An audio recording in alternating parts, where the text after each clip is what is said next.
अस्सलाम वालेकुम नाज़रीन, सिन टीवी न्यूज़ के प्रोग्राम ब्यूरो टाइम सां गॾु अज़हर गुल सरकी हाज़िर आहियां।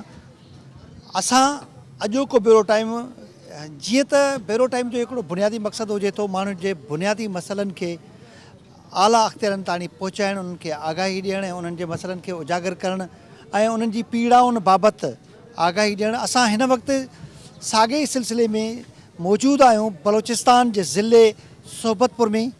ही सोबतपुर 2013 में इनके दर्जे जो ज़िलो ॾिनो वियो। लॻभॻि 3 सालनि जो अरसो पूरो थियण वारो आहे उनखे ज़िले वारी हैसियत मिले, पर अञा ताईं हिते को ज़िले वारो स्ट्रक्चर मुकमिल तौर ते ठहियलु नज़र नथो अचे। हिन इलाइक़ो एराज़ी जे लिहाज़ खां 1,84,000 चौरस एकड़नि ते फैलियलु आहे।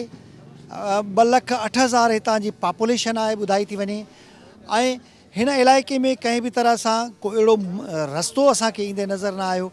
हाणे हिन इलाइक़े में पहुचण खां पोइ मुख़्तलिफ़ हितां जी अख़्तियारनि सां ॻाल्हाइण जी कोशिशि कंदासीं, मुख़्तलिफ़ इलाइक़े वासियुनि सां ॻाल्हाइण जी कोशिशि कंदासीं त हिन इलाइक़े जा कहिड़ा बुनियादी मसइला आहिनि ऐं उन्हनि जे हल करण जे लाइ हितां जे चूंडियल नुमाइंदनि ऐं वस वारनि कहिड़ियूं कोशिशूं वरितियूं आहिनि जंहिंसां हितां जे इलाइक़े वासियुनि खे उहो बावर थी सघे त उन्हनि जा मसइला हल थींदा या उन्हनि खे का दस्तरस थींदी उन मसइलनि जे हल ताणी या उन्हनि माण्हुनि जी का दादरसी थींदी। हलंदासीं मुख़्तलिफ़ अख़्तियारनि ऐं इलाइक़े वासियुनि सां ॻाल्हाईंदासीं। हिन वक़्तु असां सोबतपुर ज़िले जी district officer education madam Zahida Parveen वटि मौजूदु आहियूं। उन सां ॻाल्हाइण जी कोशिशि कंदासीं, उन खां मालूम करण जी कोशिशि कंदासीं त हिन डिस्ट्रिक्ट में उहो जेको तालीमी निज़ाम आहे उहो कीअं पियो हले, हिते केतिरा स्कूल्स आहिनि, हिते केतिरा टीचर्स आहिनि ऐं उन स्कूलनि जी हालत छा आहे, तालीमी वहिंवार उन्हनि जो सूरत हाल कहिड़ी आहे। अस्सलाम वालेकुम मैडम। वालेकुम अस्सलाम। मैडम आप हमें ये बताएं कि सबसे पहले हमें ये बताएं आप यहाँ क्या हैं? मैं यहाँ पर डिस्ट्रिक्ट एजुकेशन ऑफिसर सोबतपुर। आपके इस डिस्ट्रिक्ट में कितने स्कूल्स हैं? मेरे पास 415 स्कूल्स हैं, बॉयज़ एंड गर्ल्स। 415 स्कूल्स हैं। ये प्राइमरी साइड के हैं? नहीं, इसमें प्राइमरी, मिडल, हाई तीनों कैटेगरीज के। ये सारे मिला के 450 स्कूल हो रहे हैं? 415 स्कूल हो रहे हैं। तकरीबन कितने तलबा वहाँ पे तालीम हासिल कर रहे हैं? वहाँ पर तकरीबन 30,000 के करीब है। और बिल्डिंग्स की क्या कंडीशन है? बिल्डिंग्स हमारी 2010 और 2012 के सैलाब ने काफ़ी मुतासिर किया। काफ़ी स्कूलों को दोबारा मरम्मत करवाया और जैसे ही 2010 का सैलाब आया तो आर्मी ने भी काफ़ी स्कूलों को मरम्मत करवाया। अभी भी हमारे स्कूलों में एडिशनल क्लासरूम्स बन रहे हैं। असातिज़ा कितने काम कर रहे हैं आपके अंदर? मेरे पास यहाँ पर जो असातिज़ा काम कर रहे हैं उनकी तादाद तकरीबन 1700 के करीब। पूरे डिस्ट्रिक्ट के असातिज़ा मेल फीमेल और प्राइमरी सेकेंडरी टोटल 1700 हैं। और स्कूलों में फर्नीचर्स हैं? स्कूलों में फर्नीचर भी है और जहाँ ज़रूरत है फर्नीचर की तो हमारे महकमे ने क्लस्टर्स बनाए हुए हैं। हर हाई स्कूल हमारा क्लस्टर बना हुआ है जो जिसके सराउंडिंग में मिडल और प्राइमरी स्कूल आ रहे हैं। वो कोई क्लस्टर 25 स्कूलों पर मुश्तमिल है, कोई 16 पर है जो नज़दीक हैं और उन क्लस्टर्स के ज़रिए अभी हमारे स्कूलों को फर्नीचर, रीडिंग राइटिंग और टाट और उसके साथ माइनर रिपेयर इनके लिए जो है बजट दिया गया है। 30 जून तक हमारा हर हेड मास्टर कमेटी के ज़रिए ये बजट यूज़ करेगा और स्कूलों में ये चीज़ें हमारी पहुंच जाएंगी। अच्छा, जो बच्चों के स्कूल हैं, बच्चे वहाँ पे तालीम ले रहे हैं तो वहाँ बच्चों को बैठने के लिए फर्नीचर मुहैया किया गया है? जी, काफ़ी स्कूलों को मुहैया किया गया है और जिन स्कूलों में तादाद ज़्यादा है अगर नहीं है फर्नीचर तो अभी मैंने आपसे गुजारिश की कि हमारे EMIS के ज़रिए जो हमारे क्लस्टर बने हुए हैं वहाँ हमारे महकमे ने बहुत ज़्यादा बजट दिया हुआ है। वो इंशाल्लाह बजट इस्तेमाल करके फर्नीचर भी ख़रीद लेंगे, टाट भी ख़रीद लेंगे, रीडिंग राइटिंग का सामान भी हम ख़रीद लेंगे और जहाँ माइनर रिपेयर होगी वो भी यहाँ पर हो जाएगी। ये ज़रूरत के मुताबिक होगा, अभी किसी चीज़ की कमी नहीं होगी। मैडम, ये तो जब होगा तब होगा, लेकिन देखें जब हम रास्ते में आ रहे थे यहाँ आपके डिस्ट्रिक्ट की तरफ तो हमें एक रोड साइड पे, देखिए ये एक रोड साइड पे एक स्कूल था जिसमें सैकड़ों बच्चे नीचे फर्श पे बैठ के वो पढ़ रहे थे बेचारे। वहाँ पे जो उस्ताद थे उन्होंने कहा कि हमने कई बार लिखा है आप लोगों को लिखा है, ऊपर लिखा है, पता नहीं वो जहाँ जहाँ लिख सकते हैं, बेचारों ने कहे, वो कह रहे थे कि उन्होंने लिखा है, लेकिन कोई पूछने वाला नहीं है। नहीं, आप उस स्कूल का नाम बताएं मुझे, कौन सा स्कूल था। ऐसे तो हमारे काफ़ी स्कूलों में टाट भी दिए हुए हैं और डेस्क भी हैं उनके पास। अगर किसी स्कूल में ऐसी सूरत है जहाँ 400 से ज़ायद बच्चे पढ़ रहे हो वहाँ टाट देंगे आप, फर्नीचर नहीं दोगे? फर्नीचर भी देंगे, लेकिन ज़्यादातर तो बच्चे हमारे प्राइमरी के कोई एक बच्चा, कोई एक बेंच मौजूद नहीं था वहाँ पे? बेंच नहीं होगा लेकिन टाट तो होगा। तो ये टाट से ही काम चलेगा? गर्मी में टाट पे बैठेंगे बच्चे? ज़ाहिर हम लोग खुद टाट पे बैठे हैं, आप भी टाट पे बैठे होंगे, हमारे बड़े बुजुर्ग भी टाटों पे बैठकर बड़े बड़े अहम ओहदों पर पहुंचे हैं। तो देखिए, ये फलसफे पढ़ने से ये कुछ नहीं होता। अमली तौर पे देखे, जब पढ़ने यहाँ वाला बच्चा जहाँ होता है ना, पढ़ाने वाला उस्ताद और पढ़ने वाला बच्चा, ये दोनों लाजिम मलजूम है। जैसे तैसे उनको पढ़ना है, लेकिन आप उन्हें कोई फैसिलिटी नहीं देंगे। बिल्कुल, मैंने अभी आपको बताया, आप उस चीज़ को मान ही नहीं रहे। करोड़ों रुपए हमारा डिपार्टमेंट दे रहा है, करोड़ों रुपए MIS के जरिए करोड़ों रुपए का फंड्स दिया गया है। फिर वो कहाँ खर्च होता है मैडम? अभी होगा ना खर्च, आपके सामने होगा, ट्रांसपेरेंट है, हमने किसी से तकरीबन 3 साल पूरे होने को हो रहे अब हैं। हम अपने जिले की बात तो अब करेंगे ना। 3 साल आपके डिस्ट्रिक्ट की है ना? नहीं, 3 साल नहीं है, मेरी पोस्टिंग तो अभी हुई है। तो आपसे पहले भी तो DO बैठता था ना यहाँ कोई पे? बैठता था यहाँ पर, ये हमारा जाफराबाद का हिस्सा था। अच्छा, 3 साल के अरसे में तो नहीं हुआ ना? नहीं हुआ इस तरह। जब भी हुआ है, जब भी हमारे डिपार्टमेंट यहाँ पे DO सिस्टम कब से हो रहा है? सिस्टम तो कब से है, जब से ये बने हुए हैं, जिले बने हुए DO सिस्टम। तो आपके डिस्ट्रिक्ट को बने हुए तकरीबन 3 साल मुकम्मल हो रहे हैं। मेरी पोस्टिंग जो है ना मोहतरम हुई है 11 सितंबर 2014 को। सितंबर 2014 से मैंने यहाँ जब ज्वाइन किया है, मैं यहाँ बैठी हुई हूँ। इसके बाद मेरा subordinate DDO male, DDO female recently आई हैं। इस तरह मेरा ये पूरा होता जा रहा है, जितना भी मेरी टीम है। और मैं अपना काम प्रॉपर वे में, जो भी मेरा काम है अपने डिस्ट्रिक्ट के हवाले से बहुत ज़्यादा हम बेहतर तरीके से कर रहे हैं। हम अपने स्कूल भी विज़िट करते हैं, हम अपनी रिपोर्ट्स भी अपनी हायर अथॉरिटीज़ को भेजते हैं, और अपना जो स्कूलों में मसाइल होते हैं वो भी हम हाईलाइट करते हैं। हमारा काम अल्हम्दुलिल्लाह बहुत बेहतर तरीके से चल रहा है। मैडम, आपका काम बेहतर तरीके से चल रहा है, तमाम स्कूल्स में फर्नीचर है, तमाम जो असातिज़ा हैं वो ठीक तरीके से पढ़ा रहे हैं।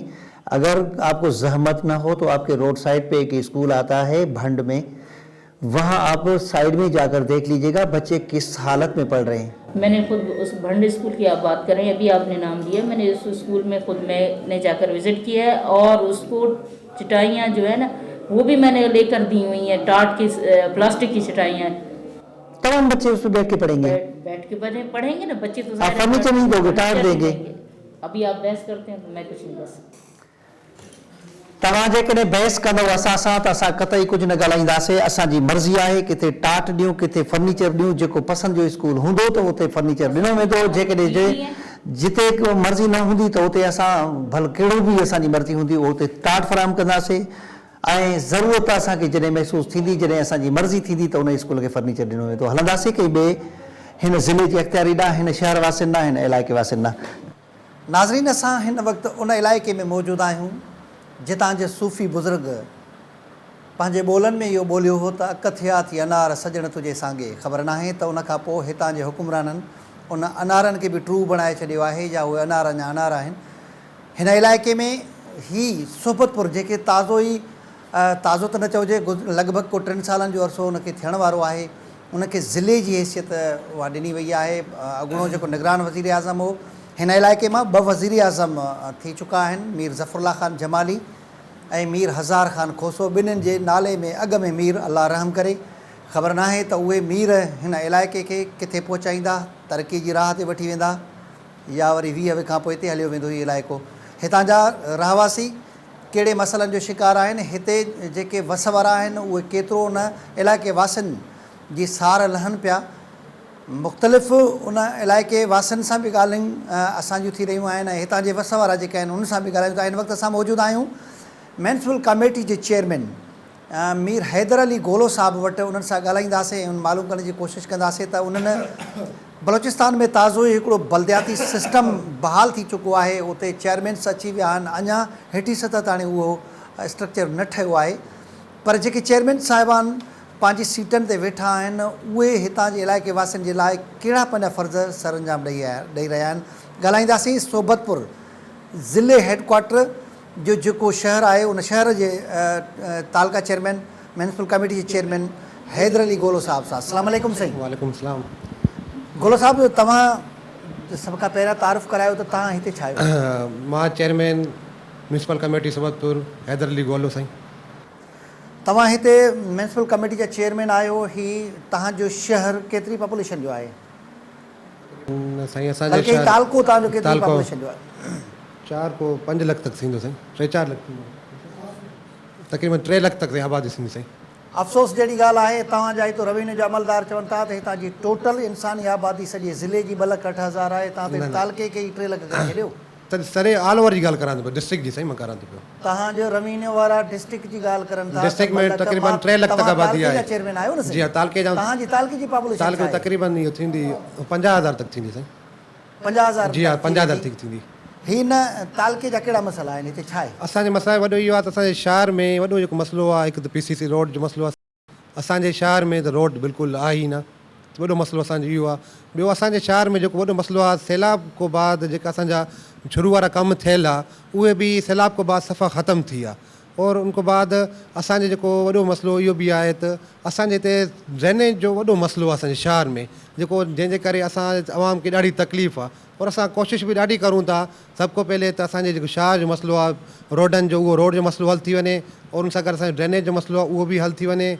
असांजे शहर में अञा वधीक ॿिया बि मसइला आहिनि, लेकिन असांजी आयात असां हाणे आहियूं, लेकिन असांजी कोशिशि इहा ई आहे इंशाअल्लाह इन मसइलनि जे मथां पहिरियों गौर कयो वञे।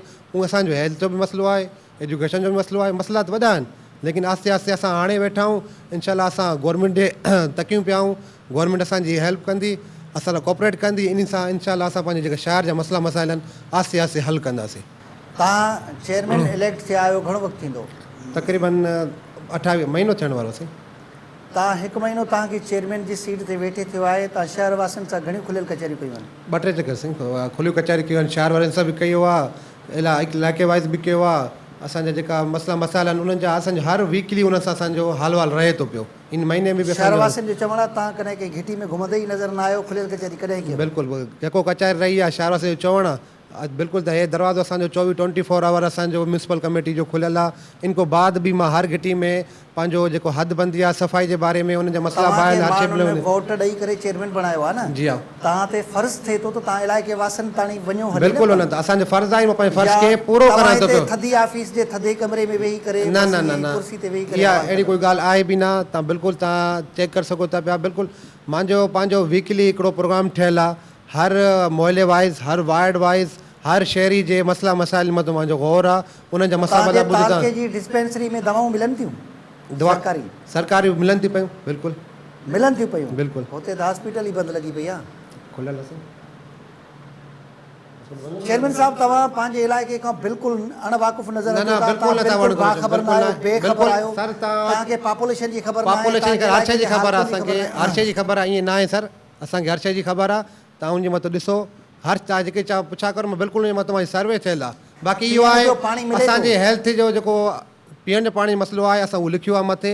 असांजी कोशिशि आहे इंशाअल्लाह साफ़ पाणी जो कमु शुरू में बि हलियो। असांजो पहले घर किथे आहे चेयरमैन साहब? मुंहिंजो साईं सिटी सोबतपुर में ई घर आहे। सिटी सोबतपुर में घर आहे न? जी हा। तव्हां बासर बि आहियो न, चेयरमैन पोइ थिया हो, अॻ में इलाइक़े जा चङा मुड़ुस आहियो, बासर आहियो, तव्हां अॻ में छा कयो? बासर में मां खां पहले असल में त असांजा जेका वॾा उन्हनि जो ई जेकी हुकूमत रही आहे उहा उन्हनि पंहिंजो सिस्टम खे हलायो पियो आहे। लेकिन जेको असांजे हैंडओवर आहे, जेको असांजे उन में अचे थो पियो, इंशाअल्लाह मुंहिंजी स्टार्टिंग हाणे आहे। बहरहाल इहे आहिनि, तव्हांखे मां ॿुधाईंदो हलां त मसइला मसाइल को मां बिल्कुलु वाक़िफ़ु आहियां। ईअं न आहे जो मां हिते थधी छांव में वेठो आहियां, जाइ ते मां चुप करे वेठो आहियां। मसइला मसाइल मूंखे सभु ख़बर आहिनि, मां उन्हनि खां वाक़िफ़ु आहियां, उन सां डिस्कस थिए थी। पर मसइलो वॾो असां त इहो आहे त लोकल बॉडीज़ जॾहिं को ठही आहे, गवर्नमेंट असां को पुछा बि नथी करे त भाउ तव्हांजा मसइला मसाइल छा आहिनि, तव्हांजो ऑफिस आहे, एतिरे करे त असांखो कोई पुछा बि नथी करे तव्हांखे छा ज़रूरत आहे, छा न आहे। बेवसूं असां मजबूर, छाकाणि जो असांखे आवाम असांखे चवंदी असां आवाम जी आवाज़ खे मथे पहुचाईंदासीं, लेकिन मथियां बि असांजी सपोर्ट कंदा, असां सां कोऑपरेट कंदा, तॾहिं वञी कमु थींदा आहिनि साईं। लेकिन ईअं न आहे जो असां हिते चुप आहियूं, कोई ताउन नथी करे, बेवस लॻा पिया आहियूं, न सुभाई मजबूर हो। हाणे बि असां पंहिंजी मदद पाण कोशिशि करूं था, जेका नंढा संढा मसाइल आहिनि उनखे हल करण जी कोशिशि करूं था पिया। वरी बि नंढा संढा मसाइल छा भला तव्हां माण्हुनि खे डिस्प्रिन जी गोरियूं वठी ॾींदो? न, नंढा मसइलो इहो आहे तबाह साफ़ सफ़ाई जो जेको प्रोग्राम आहे असांजो साफ़ सफ़ाई जे मथां आहे सफ़ाई त शहर जो अशर लॻो पियो आहे सफ़ाई बिल्कुलु तव्हां ॾिसो सफ़ाई बिल्कुलु हले थी पई ॾींहुं राति सफ़ाई हलंदी आहे हदबंदी राति ते जो विरायल सफ़ाई हलंदी आहे? साईं सुबुह जो बि सफ़ाई आहे शाम जो बि सफ़ाई आहे बिल्कुलु 2 टाइमिंग सफ़ाई आहे भली चेक करे सघो था पिया इनशाला सिस्टम आस्ते आस्ते इनशाला पंहिंजी वेह ते ईंदो हे सिस्टम अॼु जो ख़राबु थियल न कंहिं दौर को वठी सिस्टम असांजे शहर जो पर हिन काग में तव्हां मिनिस्टर बि रहिया आहियो न तव्हांजे घराणे जा न, असांजो कोई मिनिस्टर न रहियो। तव्हांजी बिरादरी जी मैडम ग़ज़ाला गोलो साहिबा हिन इलाइक़े जी मिनिस्टर रही आहे न बिल्कुलु मिनिस्टर रही आहे लेकिन हर कंहिं जो पंहिंजो जवाब जो सिस्टम पंहिंजो आहे साईं मां पंहिंजे हाणे टाइम एज़ अ चेयरमैन जेको मां जेकी रिस्पॉन्सिबिलिटी आहे मां पाण तक बि उनजो जवाब दे मां ई थींदुमि बहरहाल मां कंहिंखे क्लेम नथो करे सघां कंहिंखे मां कुझु गिला नथो कंहिंजो नालो नथो वठी सघां हिन महीने दौरान केतिरा सरप्राइज़ विज़िट कया आहिनि खातनि जा बिल्कुलु असल में खातनि जा मतिलबु के सरप्राइज़ विज़िट कया अथव एज़ अ चेयरमैन साईं मसइला त वाक़ई विज़िट थियल आहिनि लेकिन इहा ई ॻाल्हि आहे वञी फिरी सिरी उहा ई ॻाल्हि त अचे पई सिर्फ़ु गवर्नमेंट असां सां कोऑपरेट करे मसइला तव्हां पाण मसइलनि जा हल पाण तव्हां ॾिसंदव तव्हां बि साफ़ी बिरादर असां सां राब्ते में आहियो तव्हांजो बि असां सां कोऑपरेट आहे असां मञूं था लेकिन असां बेवस मजबूर हिन टाइम असां सां गवर्नमेंट कोई ताउन नथी करे लोकल बॉडीज़ खे में जेको आहे न चवणु त न खपे मतिलबु ब्यूरोक्रेसी बि आहे साईं जेकी असांखे भला हितां जो डिप्टी कमिश्नर तव्हां सां कोऑपरेट करे थो बिल्कुलु डिप्टी कमिश्नर मौजूद माण्हू आहिनि सुठा माण्हू आहिनि उन्हनि जे उहो बि साईं असल में छा आहे असांजे ज़िलो नयो आहे असांजे ज़िले में वॾा मसइला इहे आहिनि त असांजा जेका ऑफिसर DC साहिबु डिप्टी कमिश्नर साहिबु वेठो आहे उहो बि गवर्नमेंट जे तकियूं वेठो आहे त उहा गवर्नमेंट हेल्प करे त साईं उहो बि कमु कंदो हाणे डिप्टी कमिश्नर साहिबु वेठो आहे नाले जो ऑफिस ते वेठो आहे ॿिया असांजा जेका डिपार्टमेंट्स आहिनि जेका डिप्टी कमिश्नर खां त ॾाढी डेकोरेट तव्हांजी ऑफिस आहे साईं उहो त हिकिड़े ॾाढे मुख़्तसिर कमरे में वेठो आहे 4 कुर्सियूं बि ऑफिस में न आहिनि साईं हे जेको म्यूनिसिपल कमेटी पुराणे टाइम खां वठी ठही पई ठीकु आहे न साईं हो जेको फंक्शन थियल आहे उहो हाणे स्टार्ट थियो आहे ठीकु आहे न साईं इन जे लाइ तव्हांखे इहा शइ नज़र ते अचे अहिड़ी कोई ॻाल्हि आहे न भला हितां जो जेको मिनिस्टर आहे हिन इलाइक़े सां वास्तो आहे हुनजो इज़हार खोसो साहिबु हिन इलाइक़े सां वास्तो आहे मिनिस्टर आहिनि हुन वटि 3 मिनिस्ट्रियूं आहिनि उन्हनि हिते केतिरा तव्हां सां उनजो केतिरो तावन आहे तव्हां सां असांजो उन्हनि जो असांजा भरपूर तावन आहे तव्हां अॻ में त चयो तव्हां सां सुबुह भरपूर तावन नथी करे साईं भरपूर जो तावन जो मक़सदु इहो आहे त उहे चवनि था साईं असां जीअं गवर्नमेंट जो प्रोसेस स्टार्ट थींदो तव्हांखे असां कमु ॾींदासीं उहे त महिरबानी आहिनि साईं उहे बि गवर्नमेंट खे उन्हनि जो प्रोसेस कॾहिं स्टार्ट थींदो साईं उहो गवर्नमेंट जो आहे लोकल बॉडीज़ जो प्रोसेस ॿियो आहे साईं उन्हनि जो मिनिस्टरनि जो प्रोग्राम जेको हूंदा ॿियो हुन हूंदा पंहिंजे MPA फंड मां तव्हांखे केतिरी फंडिंग कई आहे केतिरी अञा support कई ताईं आहे फ़िलहाल त रुपयो बि न कुझु बि न आहे इनशाला थी वेंदी अलाह कोशिशि आहे उन्हनि जी बि असांजी बि कोशिशि आहे इनशाला उहे असांखे फंड कंदा असांखे का शइ ॾींदा असां हिन शहर में कमु कंदासीं मीर हैदर अली गोलो साहिबु हिन इलाइक़े वासियुनि जे लाइ चवे थो त मसइलनि खे सरप्राइज़ विज़िट कंदा आहिनि उहो ऐं उतां जी सूरत हाल खे सरप्राइज़ विज़िट कॾहिं उन्हनि कयो आहे मसइलनि खे ज़रूरु कंदा आहिनि उहो हिन इलाइक़े जी पॉपुलेशन खां वाक़ुफ़ु न आहे उहो हिन इलाइक़े जे रियल जेके इशूज़ आहिनि उन्हनि खां हक़ीक़ी तरह सां वाक़ुफ़ु न आहे लकीर जो फ़क़ीर जो मामिलो हल कॾहिं थींदो अलाह जे आसिरे हीउ इलाइक़ो हलंदासीं हिन शहर वासियुनि ॾांहुं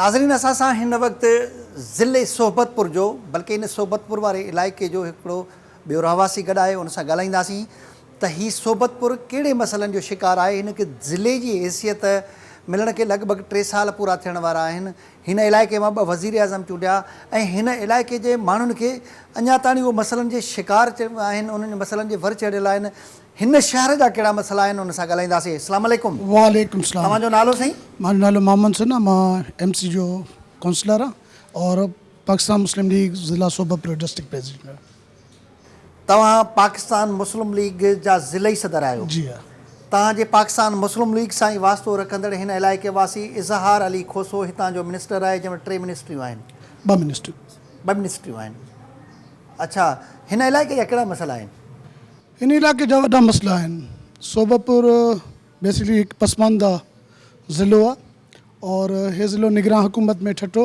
लेकिन हिन जे मथां जहिड़े तरीक़े सां वज़ीर आज़म निगरान वज़ीर आज़म ठाठो लेकिन उन जे मथां जेका कमु करणा हुया उहे कमु न थी सघिया यानी जीअं डेवलपमेंट जा कम हुया उहे कम न थिया सिर्फ़ु ज़िले जो दर्जो ॾेई करे उनखे जेको आहे ख़ाली हिकिड़े पासे रखियो वियो और सोबतपुर जा काफ़ी वॾा मसइला आहिनि सोबतपुर जा मसइला हिकु त सिहत और सफ़ाई जो मसइलो आहे उनमें बाक़ाइदा TMA सोबतपुर त कमु करे थी लेकिन उन्हीं लेवल ते कमु न करे थी। खाकरूब जी कंडीशन इहा आहे कि खाकरूब इंतिहाई घटि आहिनि। उहो 6-8 खाकरूब आहिनि जेका सॼे शहर खे जी सफ़ाई करनि था, लेकिन सफ़ाई जो सूरत बि इंतिहाई न हुजण जे बराबरि आहे। बस सिर्फ़ु सफ़ाई जो मसइलो आहे। सफ़ाई जा ॿिया काफ़ी मसइला आहिनि। भला हितां जे शहर वासियुनि खे इलाइक़े वासियुनि खे पीअण जो पाणी मिठो मिले थो? पाणी जी सूरत बि इंतिहाई बुरी आहे। सरकारी हॉस्पिटल असां वटि हिते BHU आहे असल में, DHQ हुजे हा त BHU कमु करे थो, जंहिंखे जेको आहे 50,000 जी महीने में सहमाई। अञा हिते DHO न आयो आहे। DHQ न आहे असां वटि जेको आहे BHU कमु करे थो। BHU खे मेडिसन इंतिहाई घटि आहे, जेकी 50,000 3 महीननि जी आहे। अफ़सोस जहिड़ी ॻाल्हि न आहे त ज़िले जी हैसियत रखंदड़ ही शहर हिन इलाइक़े जो ज़िलई हेडक्वार्टर तव्हांजे पाकिस्तान मुस्लिम लीग नवाज़ सां ताल्को रखंदड़ रूलिंग पार्टी बिल्कुलु जो मिनिस्टर आहे हिते, उन छा कयो आहे? बेसिकली उन त पंहिंजे हिसाब सां जेका अंदरि डेवलपमेंट जा कम बि काफ़ी हलनि था, जंहिंमें रोड आहे, नालियूं आहिनि, उहे कम थियनि था। न थी सघियो आहे न त। और वॾी ॻाल्हि इहा आहे की असां वटि DC साहिबु हिकिड़ो वेठो आहे, उन वटि बि वसाइल जी कमी आहे। वसाइल न आहिनि। DC साहिबु पाण जेको आहे पेट्रोल जेको आहे डिप्टी कमिश्नर जेको आहे जाफ़राबाद को, उन वटि पेट्रोल जेके आहे उन वटि हो न आहे, कंटीजेंसी न आहे। त असांजी सूरत हाल इंतिहाई सोबतपुर डिस्ट्रिक्ट जी इंतिहाई। मिनिस्टर साहिब हिते कॾहिं खुलियल कचहरियूं कयूं? मिनिस्टर साहिब हिन म्यूनिसिपल कमेटी में कयूं, इलाइक़े जा दौरा कंदा आहिनि पंहिंजे हिसाब सां। उन दौरनि खां पोइ अमल कहिड़ो करायो अथई? अमल इहो आहे कि काफ़ी कम बि हलनि था अंदरि, शहर जे अंदरि हलनि था, जंहिंजो तव्हां पाण बि विज़िट कंदव। हिते जॾहिं इस्पताल ई कोन्हे, BHU आहे, उहो बि गैर फ़ाल आहे, त कहिड़ा कम कराया अथई? बिल्कुलु लॻो पियो आहे, मिनिस्टर पंहिंजे हिसाब सां लॻो पियो आहे, उहो बि कोशिशि करे थो। जीअं DC साहिबु उनखे कोडर हथ में खट खोटे थो छा? लेकिन असामियूं जेको सूबाई हुकूमत जेके एस्टेब्लिशमेंट आहे, उहा जेकी आहे उनजे रस्ते में आड़े अचे थी, लेकिन कोशिशि करे थो कि हितों जे लाइ सोबतपुर जे लाइ उहो उनजी कोशिशि इहा आहे कि सोबतपुर जे लाइ जेका डिस्ट्रिक्ट ऑफिसर आहिनि, उन्हनि जूं असामियूं जेको प्रूव करण जे लाइ उनजे लाइ लॻो पियो, लेकिन उहो थियनि न थियूं। सूबाई हुकूमत में एस्टेब्लिशमेंट जेकी वेठी आहे, उहा कोशिशि करे थी कि सोबतपुर जेको आहे डिस्ट्रिक्ट जेको आहे उहो ख़तमु थियो वञे। इन जे लाइ कोर्ट में बि केस हलनि था और सोबतपुर जे लाइ वॾा रोड़ा अटकाइनि था। हालांकि सोबतपुर डिस्ट्रिक्ट थियण खां बाद वॾो इलाइक़े खे फ़ाइदो आहे, लेकिन जेको आहे असांजे एस्टेब्लिशमेंट आहे, उहा उनजी कोशिशि आहे कि सोबतपुर डिस्ट्रिक्ट जेको आहे रिवाइज़ थी करे वरी जाफ़राबाद थिए। लेकिन असांजी मिनिस्टर जी काफ़ी हद तक इहा कोशिशि आहे कि मां हिन जे लाइ डिस्ट्रिक्ट जे लाइ असामियूं जे DPO साहिबु अचे, DHO साहिबु अचे, इहे असामियूं जेके न तक हिते आयूं न आहिनि। अगरि उनजे अचण खां बाद कोई न कोई इनखे जेको आहे सोबतपुर खे कोई सम्राट मिलंदा। माण्हुनि जा मसइला हल नथा थियनि। माण्हुनि जा वॾा मसइला आहिनि, उहे बिल्कुलु इन में कोई शक न आहे। एॾा मसइला आहिनि, मसइलनि जा अंबार लॻल आहिनि, लेकिन अमन अमान जी हालत काफ़ी हद तक बहितर बि आहे और बुरी बि आहे। भला हिते इहो धमाकनि वारो सिलसिलो बि हलंदड़ आहे? बिल्कुलु धमाका बि थियनि था। पूरे पाकिस्तान जी सिचुएशन तव्हांजे अॻियां आहे। पाकिस्तान जे अंदरि अमन अमान जो वॾो फुक़दान आहे। पाकिस्तान जे अंदरि बदमनी वॾी आहे, तव्हांजे अॻियां आहे। तव्हांजे सिंध जो तव्हांजे अॻियां आहे। बलूचिस्तान जा हालात इंतिहाई जेका आहिनि उहे त अञा बुरा आहिनि। भला हिते जेके बुनियादी सहूलियतूं उन खां अलावा तालीम, स्कूलनि में तालीम मिले थी ॿारनि खे? स्कूल में तालीम जो बि काफ़ी हद तक जेको आहे बुरो हाल आहे, बुरी हालत आहे। बिल्कुलु में कोई शक न आहे। असांजा उस्ताद जेका आहिनि, उस्तादनि जा बचड़ा जेका आहिनि उहे पब्लिक स्कूल में, प्राइवेट स्कूल में जेका ग़रीब जा ॿार आहिनि उहे जेका आहिनि उहे पढ़ंदा आहिनि स्कूल में, और उस्ताद बि काफ़ी हद तक स्कूल को गैर हाज़िर रहनि था। तनख़्वाह जेकी आहे वॾी वठनि था, लेकिन स्कूल और ॾिस मौज़ हुन में करे सघे थो कि पब्लिक स्कूल जी उस्ताद जी तनख़्वाह जेकी आहे 5,000 खां 8,000 आहे। असांजे हाई स्कूल या पंहिंजा गवर्नमेंट जा जेका स्कूल आहिनि उन्हनि जी तनख़्वाह 50-50 लख रुपयो आहे। लेकिन हालत इहा आहे उन्हनि जा पंहिंजा जेका आहिनि असांजे असातिज़ा जा बचड़ा उहे प्राइवेट स्कूल पढ़ंदा, लेकिन गुरबा जे लाइ तालीम न आहे। इहो वॾो फुक़दान आहे सर। वॾी महिरबानी। मसइलनि जा अंबार आहिनि, हितां जा इलाइक़े वासी मसइलनि में भोॻे रहिया आहिनि, पर जेके वस वारा आहिनि, जेके अख़्तियारियूं आहिनि, उहे उन्हनि जे मसइलनि जे हल करण जे लाइ संजीदा न आहिनि। हितां जा बेपूछ माण्हू, मिसकीन माण्हू ज़ाहिर आहे उहे दाह करे सघनि था, पर उन्हनि जी दाह वरनाइण वारो कोई कोन्हे। सिर्फ़ु दिलासनि जा दरिया आहिनि, अमल सफ़ा कसीरो कोन्हे। हलंदासीं कंहिं ॿिए शहरवासी सां ॻाल्हाइण जे लाइ। नाज़रीन, हिते हिन इलाइक़े में जॾहिं पहुता आहियूं त सोबतपुर सूरनि में नज़र अचे थी। हितां जा इलाइक़े वासी मुख़्तलिफ़ मसइलनि जो शिकार आहिनि। मसइलनि जा हिते अंबार आहिनि, पर हितां जा वस वारा कंहिं बि तरह सां संजीदा नज़र नथा अचनि हितां जे माण्हुनि जे मसइलनि जे हल जे लाइ। असां सां हिते हिकु ॿियो शहरवासी गॾु आहे उन सां ॻाल्हाईंदासीं त उहो कहिड़े कहिड़े मसइलनि जी निशानदेही करे थो। अस्सलाम वालेकुम। सलाम सी तव्हांजो नालो साईं? ज़ाकिर हुसैन नावड़ा से म्यूनसिपल कमेटी काउंसलर सी। तव्हां बि काउंसलर आहियो, भला हिन इलाइक़े जा कहिड़ा मसइला आहिनि? हिते साईं सभ खां पहिरियों हिते ज़िलो थियो आहे, हिन में DC साहब वेठो आहे, एजुकेशन जो कोई ऑफिसर बि वेठा आहिनि, बाक़ी हिते कोई जीअं पुलिस इंतज़ामिया आहे, ॿिया कहिड़ा ज़िले जा जेके ऑफिसर्स आहिनि, जेके नेशनल बैंक आहे, इहे न आहिनि। इन्हनि जी वजह सां वॾी दुश्वारियूं आहिनि, छाकाणि त हाणे जाफ़राबाद हुयो अॻे ज़िलो, उनमें बि असां जा पहिरीं ओॾे जाफ़राबाद जे हवाले सां कमु थियनि पिया, हाणे ओॾे बि कमु नथा थियनि, हिते बि कमु नथा थियनि। DC साहब ॾे वञूं था त उहो चए थो की भई ॿिया कोई बि अहिड़ा जेके ॿिया महकमा आहिनि उहे न आहिनि, और ख़ाली असां हिते वेठा आहियूं, असां को बि कमु नथा करे सघूं। बाक़ी थोरा थका जेके मसइला आहिनि, जेके सन्ना सुका जेके लोकल जा आहिनि, या इहे उहे असां करे सघूं था। और नादरा जो बि वॾो मसइलो आहे असां वटि। नादरा जो मसइलो आहे की असांजे शनाख़्ती कार्ड में कोई ब्लैक थी वञनि था, या कोई आवाम खे अहिड़ा मसइला आहिनि उहे बि हल नथा थी सघनि। असां वटि हिते कोई अहिड़ी सहूलियत न आहे। ज़िले सभ खां बहितर आहे ज़िलो ठहियो, असांखे ॾाढी ख़ुशी थी आहे, लेकिन तमामु महकमा जेके न हुजण जी वजह सां वॾी तकलीफ़ आहे। असां चऊं था की हुकाम बाला खे और सिंध TV चैनल जी तरफ़ खां तव्हांजा थोराइता आया आहियूं की तव्हां सबतूर आया विज़िट कयो अथव, तव्हांजा ॾाढा असां बेहद मशकूर आहियूं। असां चऊं था की असांजी इहा मथे आवाज़ पुॼायो ताकी तमामु जेके बि अफ़सरान आहिनि ज़िले जा उते फौरी तौर ते पुॼी वञनि, ताकी सोतुर जा आवाम जा मसइला हल थी सघनि। ॾाढा ॾुखिया मसइला आहिनि, और हे रोड जेको आहे इन खे बि तक़रीबन 12 साल थी विया आहिनि। सबतपुर तां डेरा लाया रोड खे जेको आहे सिटी हिन टाइम बि कंप्लीट न आहे। हे ॾिसो था की हिन टाइम बि हे जेको आहे पाणी जेको आहे होटलनि वारा शहर वारा रोड ते हारनि था, इन्हनि जो बि हक़ु आहे इहे काॾे वञनि। इन्हनि खे असां ड्रेनेज सिस्टम न आहे, ड्रेनेज सिस्टम न आहे। इन्हनि खे चयूं था की भई बीहर असां एक्सीएन साहब खे बि हिकु ॿ दफ़ा चयो आहे की भई हे रोड जो जेको आहे सिटी जो रोड आहे इन्हनि खे कंप्लीट कयो ताकी शहर जा जेका मसइला इहे हल थी वञनि। हे हाणे बि ॾिसो था की कॾां थी वियूं, रोड बिल्कुलु न आहे, आवाम खे ॾाढी तकलीफ़ आहे, जंप आहिनि, और रोड बिल्कुलु सेवरेज सिस्टम न हुजण जी वजह सां शहरी ॾाढा सिटी जा शहरी ॾाढा परेशान आहिनि। भला हिन इलाइक़े जो मिनिस्टर आहे, उन वटि ॿ मिनिस्ट्रियूं आहिनि, हुन हिन इलाइक़े खे हिन शहर खे कहिड़ो पैकेज ॾिनो तरक़ियाती? उन्हनि साईं हिन टाइम बि हुनजो कमु हले पियो, जेको लोकल गवर्नमेंट जे हवाले सां जेको आहे रोड हले पियो, और सिटी जे अंदरि काफ़ी उन्हनि बुनियादी मसइला ड्रेनेज ख़राबु आहे, हिते पीअण जो मिठो पाणी जी सप्लाई कोन्हे, हिते अञा ताईं DHQ हॉस्पिटल न ठही आहे। बिल्कुलु वॾियूं तकलीफ़ आहिनि, बिल्कुलु न आहिनि। और हे जेको आहे साबिक़ जेको निगरान वज़ीर आज़म हुयो हाजी हज़ार ख़ान खोसो, इन्हनि पाणी जो मसइलो असांखे OGTC खां मथो RD 342 खां उन्हनि ॾिनो हुयो की भई जेको पाणी आहे तव्हांखे मिलंदो। पोइ असां हिकिड़े ॾींहुं वेठा हुआसीं, मीर ज़हूर ख़ान बि हुयो, हाजी हज़ार ख़ान पाण वेठो हुयो वाहिद ख़ान खोसे जी मशीन ते। पोइ असां उन हाजी साहब खे चयोसीं कि हाजी साहब तव्हांजो ज़िलो ॾाढो बहितर, इन में आवाम खे ॾाढी ख़ुशी थी आहे, सुठो कमु आहे इहो। जहां तक तव्हांजो पाणी जो मसइलो आहे, हे विचो हिकिड़े ॻोठनि खां आननि था, इन ॻोठनि खां अचे थो पाइपलाइन उहे लीक थी वेंदा, और उहे वॾेरा शाही सिस्टम थी वेंदो। इन जी पाणी जी सहूलियत असांखे न आहे पीअण जी, बिल्कुलु वॾी तकलीफ़ आहे। भला हिते सरकारी अस्पताल में माण्हुनि खे मुफ़्त दवा मिले थी? न सही, दवा उन्हनि जो कोटो थोरो आहे, और बिल्कुलु दवायूं नथियूं मिलनि। बिल्कुलु इहा असां मसइला ॿुधाया आहिनि, दोस्तनि खे मथे ॿुधाया बि आहिनि, मीडिया वारनि सां बि असां जुमल बलोच सां तमामु हिन सां ॻाल्हियूं कयूं आहिनि। बिल्कुलु अस्पताल में डॉक्टर आहिनि ॿ, उहे बि न हुजण जे बराबरि। अॻे लेडी डॉक्टर आहे? न आहे सी, बिल्कुलु न आहे। का लेडी डॉक्टर न आहे? लेडी डॉक्टर न आहे, बिल्कुलु न आहे। नाइट में भी कोई डॉक्टर नहीं, को मैटरनिटी होम आहे? नहीं घर को कोने? कोई कोने, कोई कोने। माना सेहत जी सहूलत कोई बेड़ो ही बुडो पियो आहे। सेहत और पानी की सहूलत बिल्कुल कोने से। सुई गैस आहे?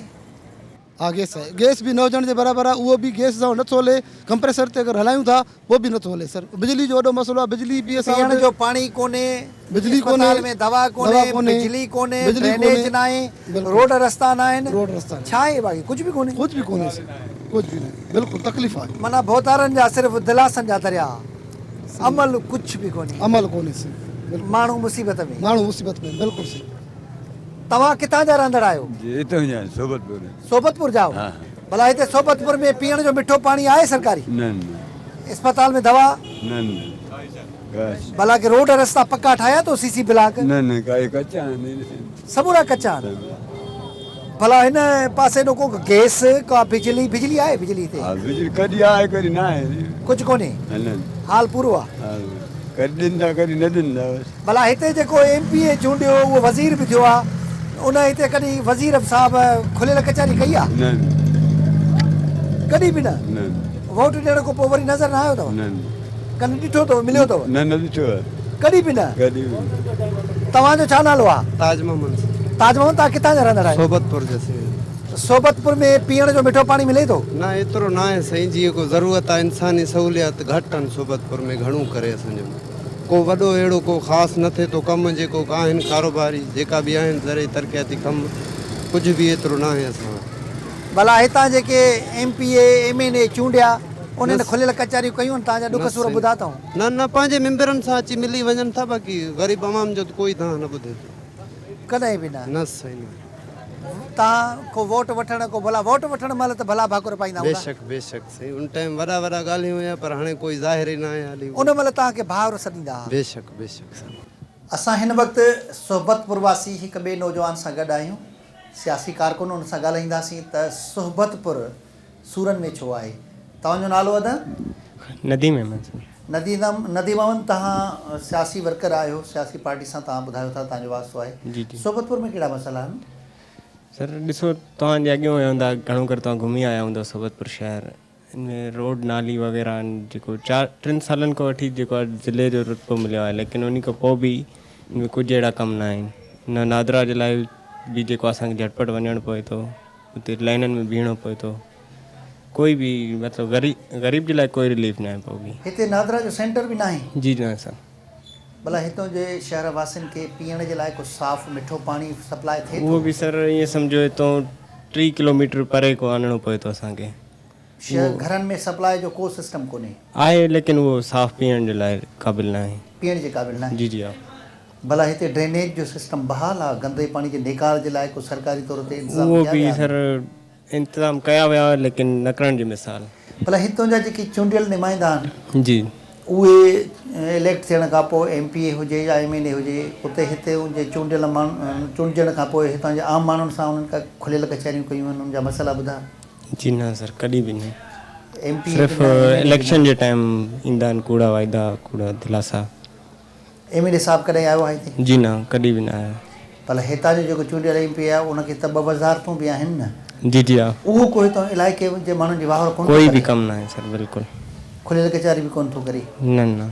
नाज़रीन, तव्हां हिन सोहबतपुर वासियुनि जा सूर ॿुधा। हितां हिन इलाइक़े में हर हिकु माण्हू इहो दाहे रहियो आहे त उनजी वाहर कोन थी थिए। हिते ज़िले जी हैसियत त मिली आहे, पर उनखे अमली तौर ते ज़िलो ठाहियो न वियो आहे, ज़िले जो स्ट्रक्चर उनखे न जोड़ियो वियो आहे त जीअं हर हिकु माण्हू खे उन पंहिंजे इलाइक़े में उन ज़िले ऑफिसर ताणी पहुची करे पंहिंजे मसइलनि जे हल बाबति ॻाल्हाए सघनि। हितां जी जेके अख़्तियारियूं आहिनि, हितां जो जेको तालका चेयरमैन आहे, म्यूनिसिपल कमेटी जो चेयरमैन, उहो वीचारो त ॼणो कंहिं मामले को वाक़ुफ़ ई न आहे। बेख़बर माण्हू खे वठी चेयरमैन बणाए विहारे छॾियो वियो आहे, उन जेको हाल ई नज़र न आयो। हितां जो डिप्टी कमिश्नर क़तई तौर ते ॻाल्हाइण लाइ तयारु न हो त हिन इलाइक़े में आख़िर उन जी दाह केरु ॿुधो हितां इलाइक़े वासियुनि जी। हितां जे एजुकेशन जी सूरत हाल मुतलिक़ तव्हां ॿुधो, हितां जा मुख़्तलिफ़ जेके शहरवासी आहिनि उन जी तव्हां दाह ॿुधी। ही बलोचिस्तान जो हिकिड़ो तारीख़ी शहर आहे सोहबतपुर, जेको अॻूणे हिकिड़े गोला बिरादरी जे सरदार सोहबत ख़ान गोलो जे नाले सां मनसूब ही शहर। हिन जी हिकिड़ी तारीख़ी हैसियत ज़रूरु आहे। हितां जी ॾाढी ख़ूबसूरत तारीख़ी मस्जिद जेका ॾेहां ॾे मशहूरु आहे, इंतिहाई हिते ज़बून हाली आहे बाक़ी शहर जी। को रोड रस्तो नज़र नथो अचे, का बुनियादी सहूलियत नज़र नथी अचे, माण्हुनि खे सरकारी अस्पतालुनि में इलाज जी सहूलियत कोन्हे, स्कूलनि में तालीम कोन्हे, घुमण जे लाइ रस्ता कोन्हनि। मुख़्तलिफ़ हवालनि सां को बि बुनियादी जेके सहूलियतूं हूंदियूं आहिनि उहे माण्हुनि खे हासिलु न आहिनि, जंहिंजे करे हिन इलाइक़े वासियुनि जी इहा दाह आहे। हिन इलाइक़े जी जाग्राफाई तरह सां हिकिड़ी ॾाढी ज़बरदस्त हैसियत आहे, बहितरीनु हैसियत आहे। जंहिं इलाइक़ो जंहिं हंध ते मौजूदु आहे उनखे भरिसां परियों डेरा बुगटी डिस्ट्रिक्ट टच करे थो, हिन पासे ॾांहुं जाफ़राबाद डिस्ट्रिक्ट टच करे थो, ऐं हुनखे उत्तर वारे पासे ॾांहुं ज़िलो नसीराबाद ऐं जेको डिवीज़न जी हैसियत बि रखे थो उहो टच करे थो, ऐं हेॾां जैकबाबाद जे तालके ठुल सां उन जूं हदूं मिलनि थियूं। मुख़्तलिफ़ हंधनि ते हिकिड़ो जहिड़ो त कार्नर ते ई ज़िलो आहे ऐं उनजी इलाही हैसियत आहे। हितां रस्तो डेरा गाज़ी खान ताणी हलियो थो वञे, कश्मोर खां डेरा गाज़ी खान ताणी निकिरंदो वञे, डेरा बुगटीअ खां सुई खां निकिरंदो रस्तो पंजाब तरफ़ हलियो थो वञे, ऐं उत्तर वारे तरफ़ खां उनजो रस्तो कोयटा हलियो थो वञे। मुख़्तलिफ़ हितां रस्ता निकिरनि था, इन जी इलाही सारी अहमियत आहे, पर बेवसी वारी सूरत हाल आहे। हितां जो चेयरमैन चवे थो असां बेवस आहियूं, असांजी को ॿुधण वारो कोन्हे। अहिड़ी सूरत में आख़िर माण्हू पंहिंजे मसइलनि जे हल जे लाइ कंहिं वटि वञनि। हिन इलाइक़े मां चूंडियल नुमाइंदा माण्हुनि जे मसइलनि खां लातालुक आहिनि। हिन इलाइक़े ॾे बलोचिस्तान जे वॾे वज़ीर डॉक्टर अब्दुल मालिक खे तवजो करणी पवंदी त जीअं ही इलाइक़े वासी जेको दाह जो दाद थी सघे। ईंदड़ प्रोग्राम ताईं पंहिंजे मेज़बान अज़हर गुल सरकी खे ॾींदा इजाज़त। अल्लाह हाफ़िज़।